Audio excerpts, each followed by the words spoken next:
चलिए online classes में आप सभी लोगों का एक बार फिर स्वागत करते हैं। चलिए स्टार्ट करते हैं हम लोग घरेलू हिंसा से महिलाओं का संरक्षण अधिनियम 2005 यानी कि protection of woman from domestic violence act 2005।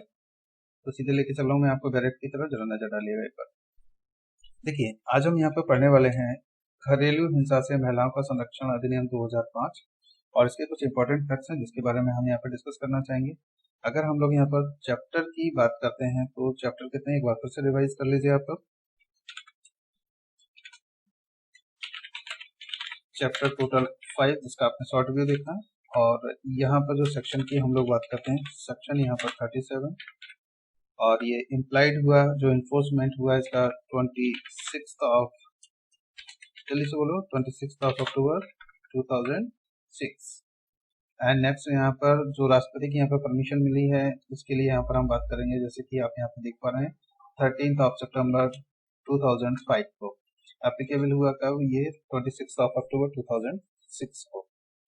भले ही देखिए 2005 को यहाँ पे परमिशन मिले, लेकिन ये जो लागू हुआ है वो 2006 से हुआ है, इसलिए यहाँ पे ध्यान रखिएगा। ये क्वेश्चन इंपॉर्टेंट है, एडीपीओ के लिए आता है, कई बार पूछा जाता है।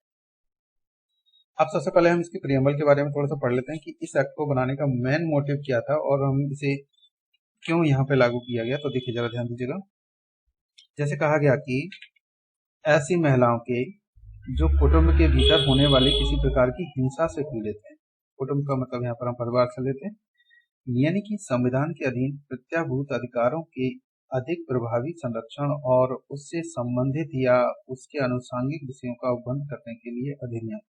तो मेन मोटिव जितने भी क्वेश्चन होते हैं करीब आप 20 से 30% इसी के आधार पर कर सकते हैं, क्योंकि इससे बाहर कोई भी सेक्शन नहीं बनाया गया। कहा गया कि ऐसी महिलाओं के जो कुटुंब के भीतर होने वाली किसी भी प्रकार की हिंसा से पीड़ित हैं, संविधान के अधीन प्रत्याभूत अधिकारों के अधिक प्रभावी संरक्षण और उससे संबंधित या उसके आनुषंगिक विषयों का उपबंध करने के लिए अधिनियम की बात करते हैं।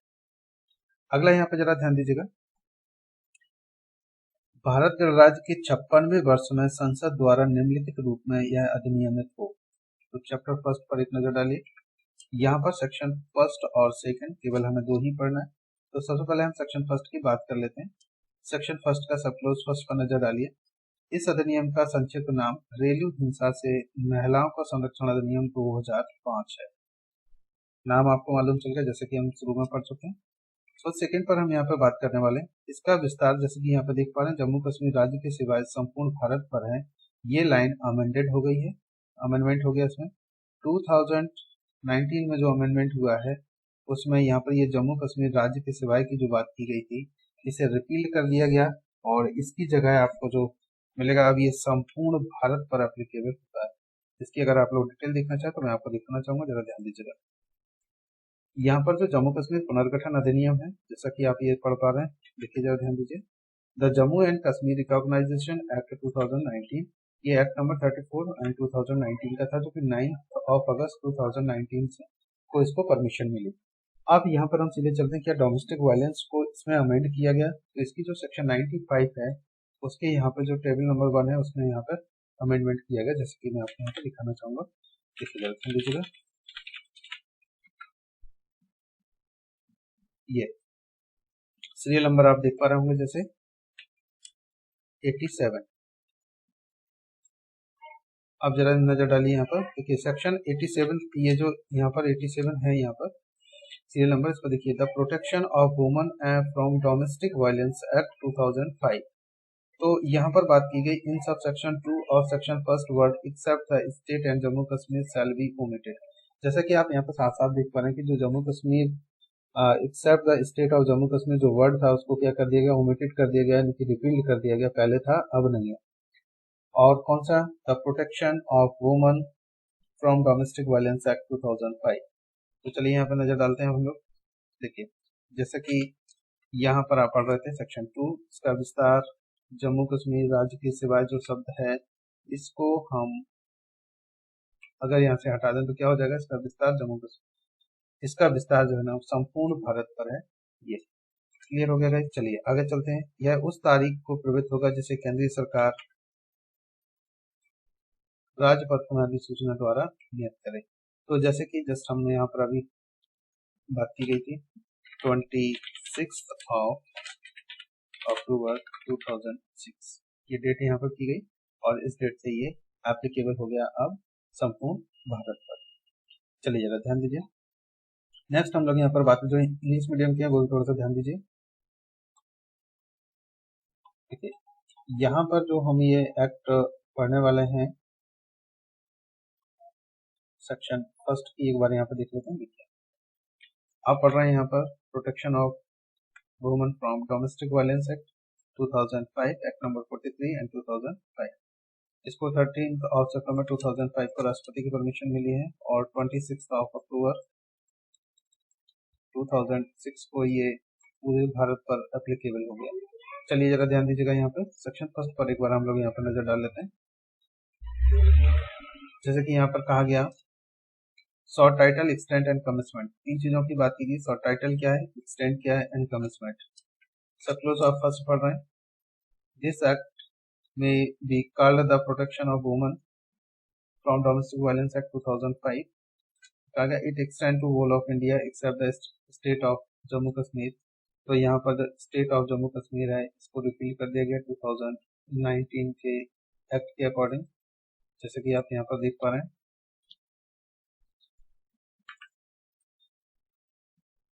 एक्ट का नाम है, एक बार फिर से देख लीजिए, the Jammu and Kashmir recognition act 2019 और इस पर 87 जो सीरियल नंबर है वो डोमेस्टिक वायलेंस का है। इसमें से जम्मू एंड कश्मीर जो वर्ड था उसको रिपील कर दिया गया। देखिए यहाँ पर जरा ध्यान दीजिए। अब ये क्या हो गया, it extend to whole of India और इसको यहाँ से क्लोज कर देता है। अब देखिए थर्ड में आप पढ़ रहे हैं सेक्शन फर्स्ट सब क्लोज 3 पर नजर डालिए। 3 में क्या कहा गया, it shall come into in force on such date as the central government may by notification in the official gazette. तो यहाँ पर कहा गया सीधा सीधा 26 अक्टूबर 2006 को। अब यहाँ पर हम लोग सीधे चल रहे हैं डेफिनेशन की तरफ। तो डेफिनेशन पर एक बार नजर डाल लीजिए। डेफिनेशन में यहाँ पर सेक्शन 2A पे हम लोग यहाँ पढ़ने वाले हैं। यहाँ बात की गई है अग्रीव्ड पर्सन। अब अग्रीव्ड पर्सन कौन होता है, देखिए जरा ध्यान दीजिए। Means any woman who is or has been in a domestic relationship with the respondent and who elect to have been subjected to any act of domestic violence by the respondent। जो Hindi medium के वो भी थोड़ा सा नजर डाल लीजिएगा। Aggrieved person का मतलब यहाँ पर हम व्यथित व्यक्ति से लेते हैं, जैसे कि आप देख पा रहे हैं। व्यथित व्यक्ति किसको कहा जाता है, जैसे कि व्यथित व्यक्ति से कोई ऐसी महिला विपरीत है जो प्रत्यर्थी की घरेलू नातेदारी में है या रही है और जिसका अभिकथन है कि वह प्रत्यर्थी द्वारा किसी घरेलू हिंसा का शिकार है। तो यहाँ पर देखिए सेक्शन आप पढ़ रहे हैं 2A, जहाँ पर व्यथित व्यक्ति यानी कि अग्रीव्ड पर्सन की बात की गई है और इसमें बात की गई से कोई भी महिला अभिप्रेत है जो प्रत्यर्थी की घरेलू नातेदारी में है और या फिर है और या फिर रही है, दोनों कंडीशन। तो यहाँ पे देखिए जरा ध्यान दीजिए। पहले तो महिला अभिप्रेत है, फिर दूसरा घरेलू नातेदारी में या तो है और या फिर रही है, पहले भी जिसका अभिकथन है कि वह प्रत्यर्थी द्वारा घरेलू हिंसा का शिकार है। और घरेलू हिंसा कहाँ देखेंगे हम लोग, जैसे कि सेक्शन 498A भी आपने देखा, वहां पर क्रूएल्टी की बात की गई कि क्रूएल्टी क्या होती, क्रूरता क्या होती, वो भी एक किसी का पार्ट माना जाता है। तो चलिए यहाँ पर अगला सेक्शन हम लोग थोड़ा सा देख लेते हैं। सेक्शन 2B पर एक बार नजर डालिए। यहाँ पर बात की गई है बालक की, यानी कि बालक क्या, बालक से ऐसा व्यक्ति अभिप्रेत है जो 18 वर्ष से कम आयु का है और जिसके अंतर्गत कोई दत्तक, सौतेला या पोषित बालक है, तीनों को लिया गया। देखिए दत्तक, सौतेला और पोषित बालक तीनों को लिया गया और जिसकी एज कितनी हो, जिसकी एज की बात की गई है जो कि 18 वर्ष से कम आयु का हो। कौन सा सेक्शन पढ़ रहे हैं आप, सेक्शन 2B, जिसमें बालक की डेफिनेशन दी गई है। जो इंग्लिश मीडियम के वो भी थोड़ा सा ध्यान दीजिएगा। सेक्शन 2B में यहाँ बात की गई है चाइल्ड की। Any means any person below the age of 18 years and include any adopted step और फॉस्टर चाइल्ड, तीनों को यहाँ पे इंक्लूड कर दिया गया है, जैसे कि जो एडॉप्टेड हो, स्टेप हो या फिर फॉस्टर चाइल्ड हो, तीन तरह के। इसी में जरा ध्यान दीजिएगा कंपनसेशन ऑर्डर क्या होता है। तो कंपनसेशन ऑर्डर की बात की गई, means an order granted in term of section 22, जो सेक्शन 22 में बात की गई है उसके अकॉर्डिंग यहाँ पर कंपनसेशन ऑर्डर की बात की गई, जो उसके अकॉर्डिंग दिया जाता है, जो हम लोग आगे सेक्शन में पढ़ेंगे। एंड सेक्शन 2D में जरा ध्यान दीजिएगा कस्टडी ऑर्डर क्या है। कस्टडी ऑर्डर के लिए देखिए means and order granted in term section of 21, जो कि 21 में सेक्शन में दिया गया, उसकी हम लोग यहाँ पर बात करेंगे कस्टडी ऑर्डर दिया गया, कौन से में डिफाइन किया गया, सेक्शन 2D में। सेक्शन 2E पर एक बार नजर डालिए, यहाँ पर बात की गई है domestic incident report, means a report made in a prescribed form on receipt of a complaint of domestic violence from an aggrieved person, इस व्यक्ति से ली गई हो जो कि अग्रीव्ड पर्सन से रिसीव हुई है। अगला हम लोग यहाँ पर बात करेंगे सेक्शन 2F में डोमेस्टिक रिलेशनशिप। डोमेस्टिक रिलेशनशिप में क्या होता है, कौन कौन लोग इंक्लूड हैं, तो देखिए means a relationship between two person who live or have at any point of time lived together in a shared household when they are related by consanguinity, marriage or through a relationship in the nature of marriage, adoption, or are family members living together as a joint family। तो ये सब क्या मान लिए जाते हैं, ये domestic relationship में काउंट किए जाते हैं। एक बार फिर से देख लीजिए कौन कौन से हैं। देखिए कहा गया means are relationship between two person who live or have at any point of time live together in a share household, तो साझेदारी साझी गृहस्थी में रह रहे हो, when they are related to consanguinity, marriage or through a relationship in the nature of marriage, भले ही मैरिज ना की हो लेकिन रिलेशनशिप ऐसा हो मेरे मैरिज जैसा, एंड एडॉप्शन और are family member living together as a joint family. तो ये सब किसमें आ जाएंगे, डोमेस्टिक रिलेशनशिप में। कौन सा सेक्शन पढ़ रहे हैं आप, सेक्शन 2F। सेक्शन 2G में जरा ध्यान दीजिएगा, यहाँ पर बात की गई है डोमेस्टिक वायलेंस क्या होगा। डोमेस्टिक वायलेंस की डेफिनेशन थोड़ा सा देखिए, कहा गया has the same meaning as assigned to it in section 3, जो सेक्शन 3 में डेफिनेशन दी गई है वही डोमेस्टिक वायलेंस की होगी। तो यहाँ पर आप कौन सा सेक्शन पढ़ रहे हैं, सेक्शन 2G। 2H में जरा ध्यान दीजिएगा, ड्यूरी की बात की गई है, shall have the same meaning as assigned to in section 2 of the Dowry Provision Act 1961। जो दहेज प्रतिषेध अधिनियम है उसके जो सेक्शन 2 है उसमें जो डेफिनेशन दी गई वही डेफिनेशन को यहाँ पर भी काउंट की जाएगी ड्यूरी की पार्ट। जो हिंदी मीडियम के वो भी थोड़ा सा नजर डाल लीजिएगा। घरेलू घटना रिपोर्ट क्या होती है, से ऐसी रिपोर्ट अभिप्रेत है जो किसी व्यथित व्यक्ति से घरेलू हिंसा की किसी शिकायत की प्राप्ति पर विहित प्रारूप में तैयार की गई हो, जो फॉर्मेट है उसी फॉर्मेट में उसकी शिकायत को कंप्लीट किया गया हो, तो यहाँ पर मान लिया जाएगा कि घरेलू घटना रिपोर्ट सेक्शन 2E में डिफाइन की गई है। अब 2F में जरा देखिए, 2 में भी बोल सकते हैं आप यहाँ पर, जैसे यहाँ बात की गई घरेलू नातेदारी क्या होती है, तो घरेलू नातेदारी से जरा ध्यान दीजिएगा। घरेलू नातेदारी से ऐसे दो व्यक्तियों के बीच नातेदारी अभिप्रेत है जो साझी गृहस्थी में एक साथ रहते हैं। तो फर्स्ट पॉइंट आप कैसे बना सकते हैं इसको, या किसी समय वो साथ रह चुके हैं। सेकेंड पॉइंट, और जब वे समरक्तता के हों, तीसरा पॉइंट, विवाह द्वारा या विवाह, ये 4 पॉइंट, या दत्तक ग्रहण की प्रकृति 5 पॉइंट, यानी कि दत्तक ग्रहण की प्रकृति की किसी नातेदारी द्वारा संबंधित है, या एक अविभक्त कुटुंब के रूप में एक साथ रहने वाले कुटुंब के सदस्य हैं, ये सब किसमें मान लिए जाएंगे कि ये घरेलू नातेदारी में है। आप सेक्शन 2F या फिर आप इसे 2 भी पढ़ सकते हैं। चलिए जरा ध्यान दीजिए,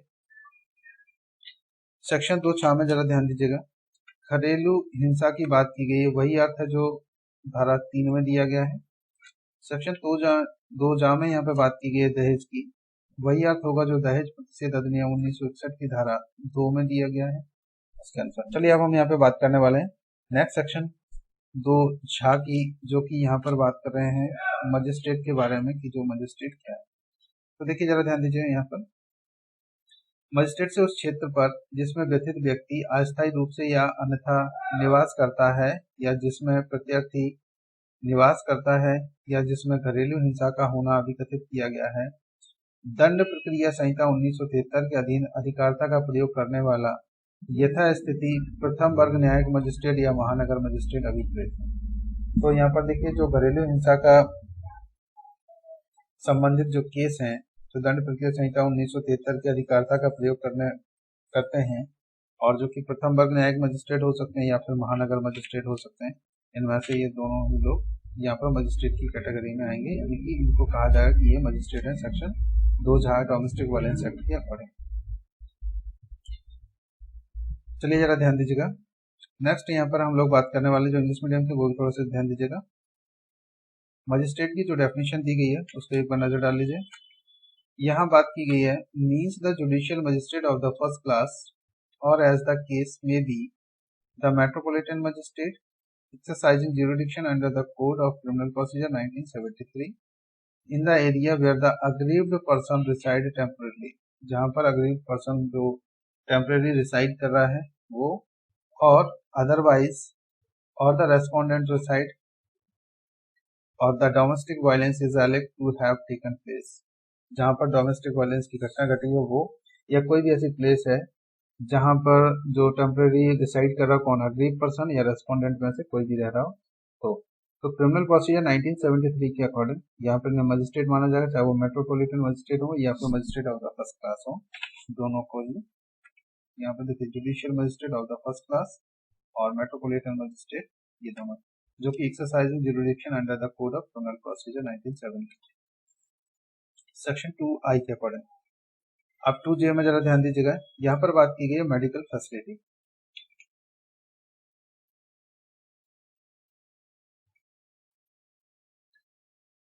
देखिए 2J में जरा ध्यान देते हैं, मेडिकल फैसिलिटी क्या है, means such facility as may be notified by the state government to be a medical facility for the purpose of this act. तो जो मेडिकल फैसिलिटी का मतलब है, यहाँ पर देखिए क्या बोल रहे हैं, means such facility as may be notified by the state government, जो कि गवर्नमेंट स्टेट गवर्नमेंट जो नोटिफाई करे, to be a medical facility for the purpose of this act, इस एक्ट के पर्पज में, तो उसे हम यहाँ पे क्या कहेंगे, मेडिकल फैसिलिटी, जो कि सेक्शन 2J में डिफाइन की गई है, जो कि हिंदी मीडियम में, वो जरा ध्यान दीजिएगा। देखिए चिकित्सीय सुविधा क्या होती है, यहाँ पर सेक्शन 2 या में ये डिफाइन की गई है, से ऐसी सुविधा अभिप्रेत है जो इस अधिनियम के प्रयोजन के लिए राज्य सरकार द्वारा चिकित्सीय सुविधा अधिसूचित की जाए।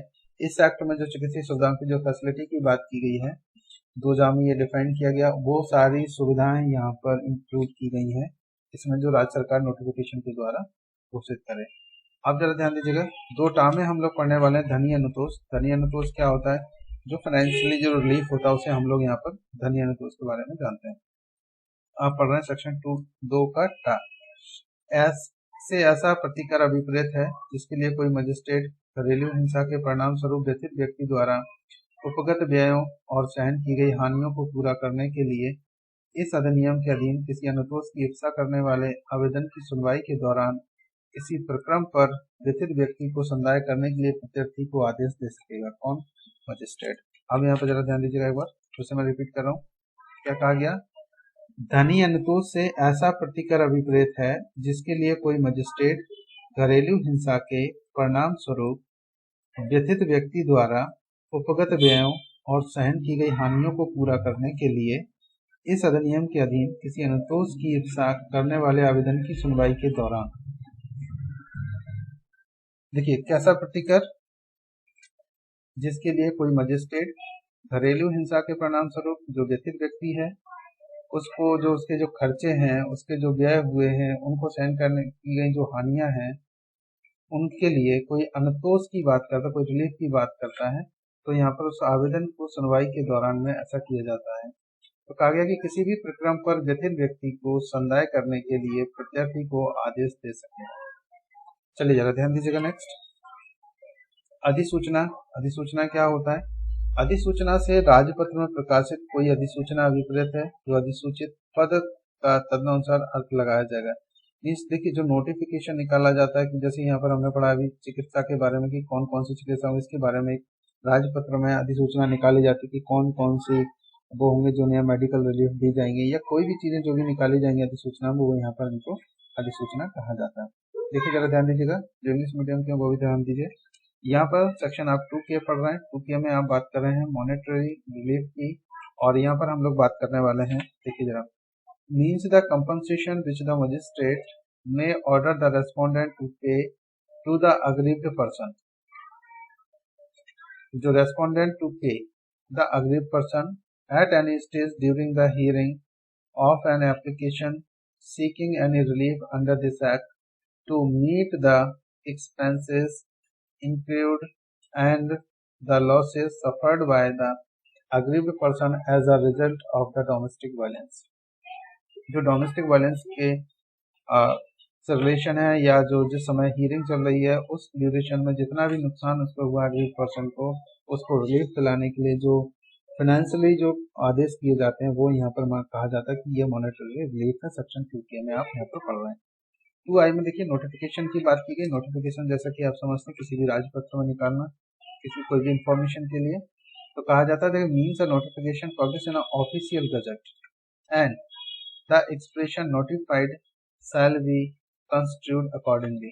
तो जो भी जिस चीज के बारे में भी नोटिफिकेशन निकलेगा कि इसका मतलब ये होगा या ये चीजें इसमें इंक्लूड की गई हैं, उसके बारे में ऐसा कहा जाता है कि यहाँ पर ये नोटिफिकेशन निकाला गया। अगला यहाँ पर बात करेंगे एम, सेक्शन 2M में यहाँ पर डेफिनेशन पे बात करेंगे प्रेस्क्राइब की। प्रेस्क्राइब का मतलब यहाँ पर होता है means prescribe by rules made under this act. इसका मतलब होता है कि कोई भी रूल्स जो यहाँ बनाए गए इस एक्ट के अकॉर्डिंग जो भी रूल्स बनाए जाए उनको कहा जाएगा कि इन सारी चीजों को यहाँ पर क्या कर दिया गया, प्रेस्क्राइब कर दिया गया। सेक्शन 2N पर एक बार नजर डालिए। प्रोटेक्शन ऑफिसर क्या होता है? यहाँ पे कहा गया means an officer appointed by the state government under sub section 1 of 8। देखिए यहाँ पे जो 8 का जो सेक्शन 1 है, यहाँ पर ये सेक्शन थोड़ा सा इंपॉर्टेंट है, इसको जरा ध्यान दीजिएगा। और इसकी यहाँ पर बात की गई है कि the state government under sub section 1 of 8, यानी कि सेक्शन 8 का सब क्लोज 1 के अकॉर्डिंग जो स्टेट गवर्नमेंट द्वारा अपॉइंट किया जाता है उसे कहा जाएगा प्रोटेक्शन ऑफिसर। नेक्स्ट जरा ध्यान दीजिएगा, ओ में हम लोग एक बार नजर डालते हैं। यहाँ पे बात की गई प्रोटेक्शन ऑर्डर की बात की गई है, means an order made in terms of section 18, जो कि सेक्शन 18 में डिफाइन किया गया प्रोटेक्शन ऑर्डर, उसको यहाँ पर प्रोटेक्शन ऑर्डर की बात की गई। सेक्शन 2Q में यहाँ पर हम बात करेंगे रेजिडेंस ऑर्डर की, 2P में यहाँ पर बात करते हैं रेजिडेंस ऑर्डर क्या है, means an order granted in term of sub section 1 of section 19, जो सेक्शन 19 का सब क्लोज 1 है उसके अकॉर्डिंग जो अपॉइंट किए गए हैं यहाँ पर जिनको परमिशन जो दी गई है, means an order granted in term of sub section 1 of 19, जो 19 का जो सेक्शन 1 है उसमें रेसिडेंस ऑर्डर की बात की गई है, वो यहाँ पर डिफाइन किया गया सेक्शन 2P में। अब यहाँ पर बात करें सेक्शन 2Q में बात की गई रेस्पोंडेंट। रेस्पोंडेंट का मतलब क्या होता है, देखिए जरा ध्यान दीजिएगा, means any adult male person who is or has been in a domestic relationship with the aggrieved person। कोई भी ऐसा पर्सन जो मेल एडल्ट हो और has been in a domestic relationship, जो कि डोमेस्टिक रिलेशनशिप में शादी गृहस्थी में रह रहा हो, विद द अग्रीव्ड पर्सन, जो कि अग्रीव्ड पर्सन के साथ में, and against whom the aggrieved person has sought any relief under this act, और जो कि अग्रीव्ड पर्सन उससे जो क्या चाहता है, रिलीफ चाहता है उस एक्ट के अकॉर्डिंग। नेक्स्ट जरा ध्यान दीजिएगा, प्रोवाइडेड दैट में, provided that an aggrieved wife और female living in a relationship in the nature of a marriage may also file a complaint against a relative of the husband or the male partner। Next जरा ध्यान दीजिएगा, जो Hindi medium के वो भी थोड़ा सा देख लीजिए। देखिए, धनी इंतोष के बारे में आप पढ़ चुके हैं, अधिसूचना के बारे में पढ़ चुके हैं। हम बात कर रहे हैं यहाँ पर विहित की। विहित क्या होते हैं, विहित को जरा ध्यान दीजिए। विहित से इस अधिनियम के अधीन बनाए गए नियमों द्वारा विहित अभिप्रेत है। देखिए, अगर यहाँ पे केंद्र सरकार को कोई भी नियम बनाने हो तो वो यहाँ पे नियम बना सकते हैं, और नियम बना करके जिन जिन चीजों के संबंध में वो यहाँ पर नियम बनाएंगे तो वो यहाँ पर ऐसा कहा जाएगा कि ये इन्होंने क्या कर दिए हैं, प्रिस्क्राइब कर दिए हैं। जैसे कि आप ये सेक्शन 37 में यहाँ पर पढ़ेंगे इससे रिलेटेड कि केंद्र सरकार को नियम बनाने की शक्ति है। तो वो यहाँ पे दिए गए कौन कौन से मैटर जिन पर राज्य सरकार या केंद्र सरकार यहाँ पर नियम बना सकती है। चलिए जरा ध्यान दीजिए।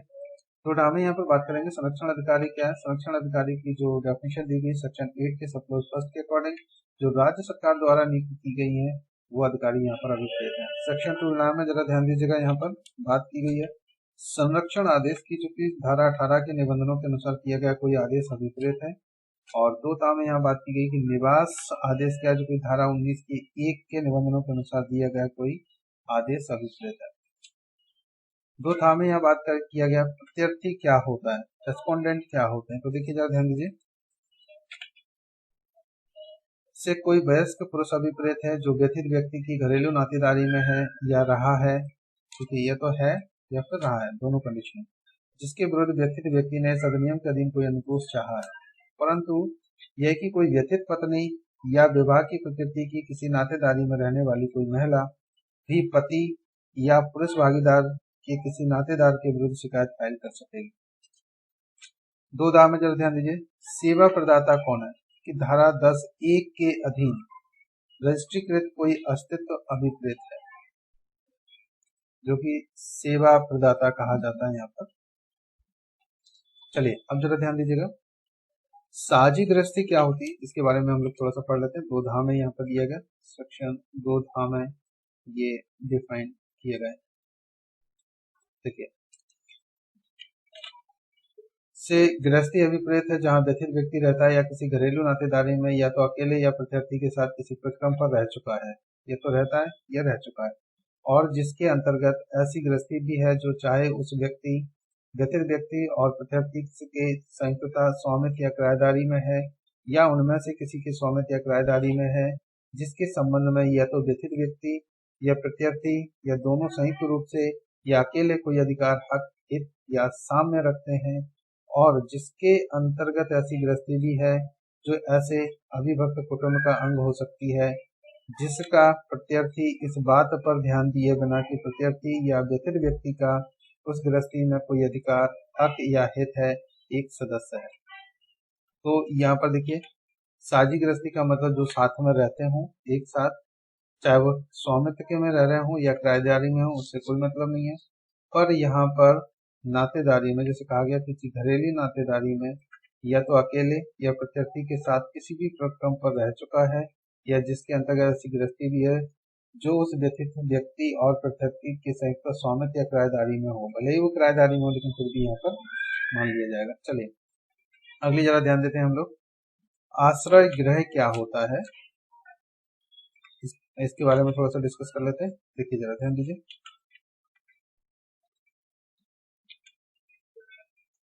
आश्रय गृह से कोई आश्रय गृह अभिप्रेत है जिसको इस अधिनियम के प्रयोजनों के लिए राज्य सरकार द्वारा एक आश्रय गृह के रूप में अधिसूचित किया जाए, जिसे कौन करेगा, राज्य सरकार।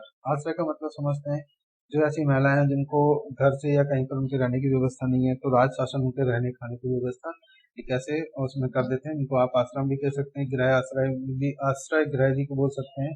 उनको शेल्टर होम्स कहा जाता है, जो जाकर के लोग वहां रहते हैं और उनको खाने पीने की व्यवस्था हो जाती है। तो राज्य सरकार के द्वारा ऐसा किया जाता है। चलिए जरा ध्यान दीजिएगा, रेस्पोंडेंट आप पढ़ चुके थे। सर्विस प्रोवाइडर्स हैं, उसके बारे में सेक्शन 2R आप यहाँ पर पढ़ रहे हैं। 2R में यहाँ पर बात की गई है सर्विस प्रोवाइडर्स की। Means an entity registered under sub section 1 of section 10, जो सेक्शन 10 में डिफाइन किया गया, सेक्शन 10 के सब क्लोज 1 में ये डिफाइन किया गया है, इसको सर्विस प्रोवाइडर कहा जाता है। सेक्शन 2S में जरा ध्यान दीजिएगा, शेयर हाउस होल्ड क्या होते हैं। Means a household where the person aggrieved lives, फिर से रिपीट कर रहा हूँ, means a household where the person aggrieved lives or at any stage has lived in a domestic relationship either singly or along with the respondent and includes such household whether owned or tenanted either jointly by the aggrieved person।